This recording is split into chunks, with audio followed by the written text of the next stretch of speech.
আসাম পুলিচৰ official website Slprb check কৰিব লাগিব। নমস্কাৰ, তোমালোকৰ কাৰণে বহুতেই ভাল খবৰ আহিছে অসম পুলিচৰ ফালৰ পৰা। ভাল খবৰটো জনাই আছোঁ, যিহেতু আজি হৈছে 15/10/2022 তাৰিখ। 15 অক্টোবৰ তাৰিখে এটা গুৰুত্বপূৰ্ণ খবৰ দিব ওলাইছোঁ।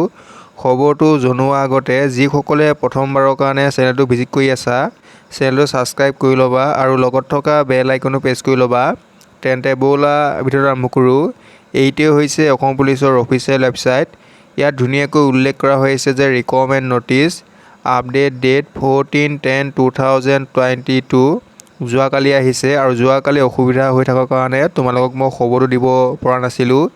এতিয়া তোমালোকৰ খবৰটো হৈছে যে যিসকল WOWTOPR বা যিসকলে ড্ৰাইভাৰ অপাৰেটৰ বা ডিছপাচ ৰাইডাৰ বা যিখিনি মেছেঞ্জাৰৰ কেণ্ডিডেট আছা, তোমালোকৰ ৰিটেন এক্সামৰ কাৰণে খবৰটো আহিছে। তোমালোকৰ এক্সামটো হ'বলৈ গৈ আছে আৰু তোমালোকৰ ৰিটেন এক্সামটো হ'ব মাল্টিপুল চইজত হ'ব আৰু যি নেকি 45 মাৰ্কছৰ হ'ব আৰু তোমালোকৰ লেভেলটো দিয়া হৈ আছে। তোমালোকৰ ক্লাছ 7 আৰু 8ৰ তোমালোকৰ লেভেলৰ এক্সাম হ'ব।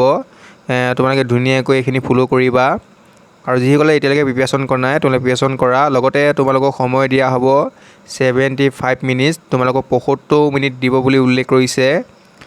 লগতে তোমালোকৰ যিটো অসম পুলিচৰ অফিচিয়েল ৱেবছাইট আছে Slprb, তোমালোক ভিজিট কৰিব দিছে। তোমালোকৰ অতি সোনকালে এক্সামৰ সম্পৰ্কে আপডেট আহিব।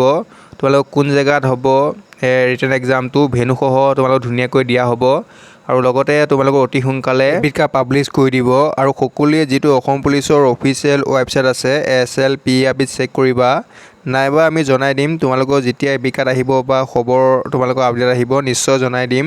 ভিডিঅ'টো ইমানখিনিয়ে আছিল, ধন্যবাদ। নেক্সট লগ পাম।